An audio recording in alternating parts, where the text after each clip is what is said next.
నమస్తే, welcome to our channel. నేను సిరి. AP ముఖ్యమంత్రి చంద్రబాబు నాయుడు గారు అయితే నలుగురు మంత్రులకైతే బిగ్ టాస్క్ ఇచ్చారు. ఇంతగా టాస్క్ ఏంటి, ఆ నలుగురు మంత్రులు ఎవరు అనేది మనకి వివరించడానికి మనతో పాటు ఉన్నారు ప్రముఖ senior journalist, political analyst CS Rao garu. నమస్కారం. నమస్తే. సరే, ఇప్పుడు చూస్తుంటే ఏపీ ముఖ్యమంత్రి చంద్రబాబు నాయుడు గారు అయితే నలుగురు మంత్రులకు మాత్రం టాస్క్ ఇచ్చారు, ఒక బిగ్ టాస్క్ ఇచ్చారని చెప్పేసి మరి వార్తలు వస్తున్నాయి. ఇంతకీ ఆ మంత్రులు ఎవరు, ఆ టాస్క్ ఏంటంటారు అసలు? ఇప్పుడు చంద్రబాబు నాయుడు గారు ఒక టాస్క్ ఇచ్చారంటే అది చిన్నదై ఉండదు, ఖచ్చితంగా అది పెద్దదై ఉంటుంది. పైగా ఆయన ఎంపిక చేసినటువంటి మంత్రులు ఆ నలుగురు ఎవరని అంటే ఖచ్చితంగా ఆయన బాగా సమర్థవంతంగా పనిచేస్తున్నారు అనుకుంటేనే ఆయన ఇస్తారు. పైగా ఆయన ఇచ్చినటువంటి టాస్క్ ఏంటి అంటే సమయం సందర్భాన్ని బట్టి కనుక మనం చూస్తే ఇప్పుడు వరద ప్రాంతాలకు సంబంధించినటువంటి టాస్క్ ఏంటి అంటే ఆల్రెడీ ఇప్పుడు వరదలకు సంబంధించినటువంటి సహాయ కార్యక్రమాలు అవన్నీ కూడా ఒక కొలిక్కి వచ్చాయి.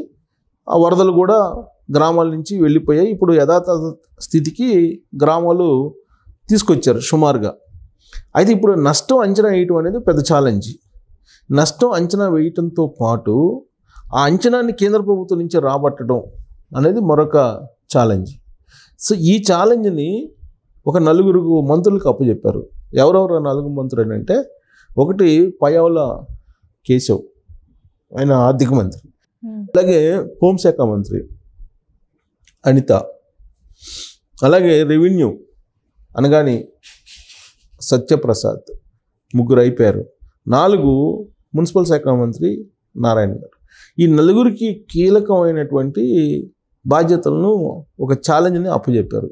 ఈ నలుగురితో కూడినటువంటి ఒక కమిటీని ఏర్పాటు చేసి, ఈ కమిటీ ఎవరి నాయకత్వాన ఉంటుంది అని అంటే స్పెషల్ చీఫ్ సెక్రటరీగా ఉన్నటువంటి సిసోడియా, ఆయన revenue plus CCLA special chief సెక్రటరీగా ఉన్నారు. ఆయన ఆధ్వర్యంలో ఈ కమిటీని వేశారు. ఈ కమిటీని వేసి ఈ కమిటీకి అప్పచెప్పినటువంటి బాధ్యతలు ఏంటంటే, మొత్తం ఇప్పుడు నష్టపోయినటువంటి నష్టాన్ని అంచనా వేయడంతో పాటు భవిష్యత్తులో ఇలాంటి నష్టం జరగకుండా ఉండడానికి ఒక బ్లూ ప్రింట్ ఇవ్వాలి వీళ్ళు.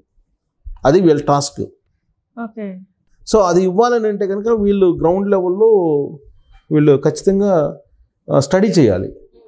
స్టడీ చేయాలంటే ఏంటి, ఇప్పుడు సపోజ్ బుడమేరుకి వరద వచ్చింది. బుడమేరుకి 60,000 క్యూసెక్కుల పైగా వచ్చింది. 60,000 క్యూసెక్కుల పైగా వచ్చిందంటే ఇది అసాధారణం.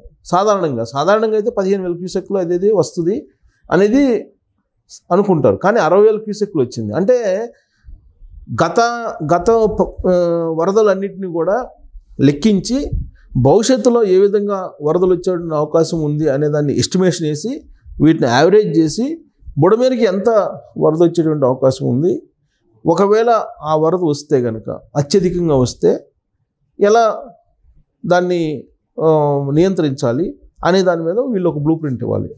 ఎగ్జాంపుల్గా చెప్తున్నా బుడమేరుది. అలాగే ఇప్పుడు జరిగినటువంటి నష్టం మీద ముందు ఎన్యూమరేషన్ చేయాలి.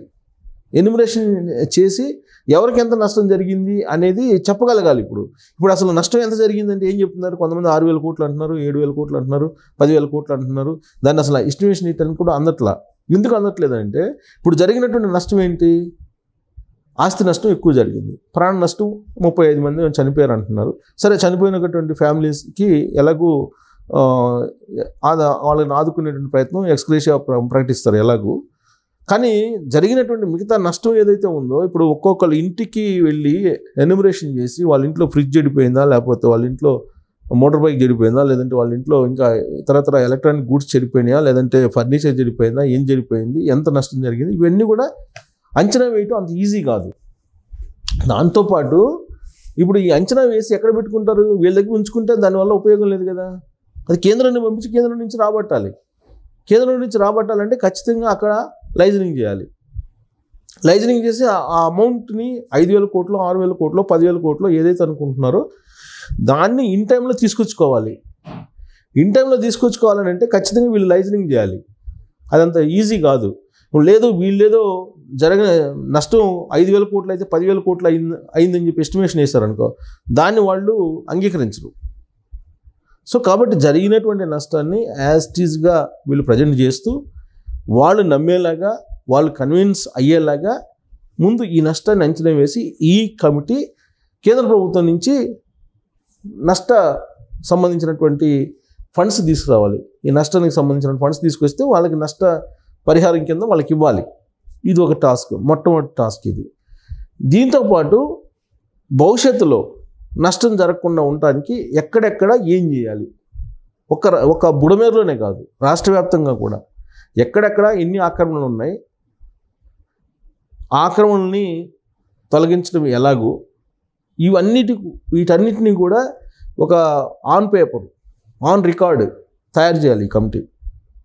ఇప్పుడు ఎందుకు నారాయణ గారికి అప్పచెప్తారు, పయ్యావుల కేశవ్ గారికి ఆర్థిక శాఖ మంత్రి కాబట్టి ఆయనకు అప్పచెప్తారు. ఏదైనా అవసరం అయితే ఇమీడియట్గా సహాయం ఇక్కడి నుంచి చేయాలి కదా, తర్వాత కేంద్రం నుంచి తీసుకొచ్చుకుంటారు.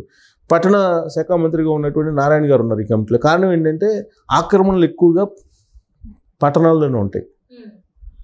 తర్వాత రెవెన్యూ శాఖ మంత్రి అనగానే సత్యప్రసాద్ గారు. రెవెన్యూ శాఖ అంటే మొత్తం రికార్డ్స్ అన్ని రెవెన్యూకి సంబంధించినటువంటి ఏ సర్వే నెంబర్లో ఏ ఉన్నాయి ఏంటి అనేది మొత్తం అక్కడే ఉంటాయి.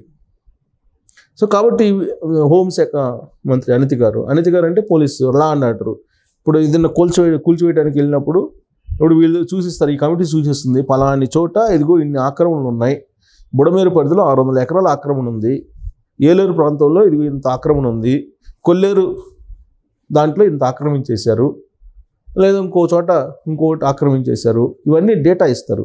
ఈ డేటా ఇవ్వడానికి ఈ శాఖల కోఆర్డినేషన్ అవసరం. అందుకే ఈ కమిటీలో ఈ 4 మంత్రుల్ని పెట్టారు. ఇది అయిపోయిన తర్వాత రిపోర్ట్ ఇచ్చిన తర్వాత దాన్ని ఇంప్లిమెంటేషన్ చేయాలి. ఒక బ్లూ ప్రింట్ అయితే ఇస్తారు. బ్లూ ప్రింట్ ఇచ్చిన తర్వాత ఆ బ్లూ ప్రింట్ని ఇంప్లిమెంట్ చేయాలి, కార్యరూపంలోకి తీసుకెళ్ళాలి. కార్యరూపంలోకి తీసుకెళ్లాలనుకుంటే ఈ 4 కోఆర్డినేట్ చేసుకుని చేయాలి. అందుకే ఇది బిగ్ టాస్క్. చంద్రబాబు నాయుడు గారు అప్పుడప్పుడు రివ్యూ పెడుతుంటారు. ఇప్పుడు అక్కడ సిసోడియా ఉన్నారు, సీనియర్ IAS ఆఫీసరు. ఆయన ఆధ్వర్యంలో ఈ కమిటీ ఉంది. ఆయన CCLA మీద బాగా పట్టుంది, రెవెన్యూ దాని మీద పట్టుంది బాగా, సీనియర్ IAS కాబట్టి. సో కాబట్టి భవిష్యత్తులో ఎక్కడా కూడా ప్రకృతి వైపరీత్యాలు సంభవించినప్పుడు ఇలాంటి నష్టం జరగకుండా ఉండటానికి వీళ్ళు ఒక నివేదిక తయారు చేసి ఇవ్వాలి.